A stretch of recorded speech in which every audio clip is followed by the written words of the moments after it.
Hi, I'm Heather. I'll be talking about the metabolic changes that happen during prolonged starvation. I have my notes, and I'm probably going to be reading from them, but here we go. Prolonged starvation is going without food for weeks or months. It's assuming that there's daily water intake. Without daily water intake, most people only live for about 3 or 4 days. After about 2 to 3 days of fasting, it's starting to be considered prolonged starvation. The first thing the body does is it starts conserving energy. The body becomes pretty fatigued. People aren't very physically active. The core temperature drops and the resting metabolic rate also declines, so non-essential functions are pretty much shut down.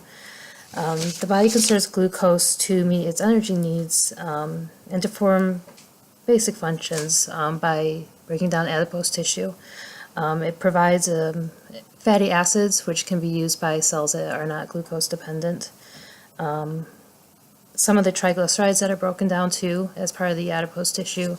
The glycerol component can be used for glucose, and that can be stored for brain and red blood cells, which are actually primarily glucose dependent. So as glucose stores start to break down, glucogenic acid becomes a major energy source for the brain. Ketone levels in the blood increase as well, and ketone bodies become a glucose source, if you will, for the brain as the glucose stores start to break down. Switching from the ketone bodies, it starts to reduce the amount of muscle serum and organ proteins that are available, so you start seeing a lot of wasting.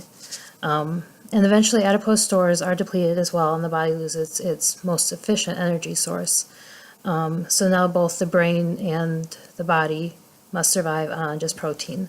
So there's a rapid breakdown of skeletal and cardiac muscle, organs, serum, hair, and skin protein as well, and certain immune factors and transport proteins. So victims of starvation die either due to failure of the cardiac muscle from weakening or from the inability to fight infections because the immune system isn't adequate. The average healthy adult can survive maybe 1 to 3 months. Things that affect it are things like having more adipose tissue, having a decent amount of nutrients, decent amount of muscle mass. I'm sorry, I'm saying a lot, aren't I? Children and the elderly are more susceptible to starvation, and environmental conditions that are extreme, or if you have to be more physically active, can also shorten their survival time for the victims of starvation. So I hope you found this helpful, and good luck all with your videos.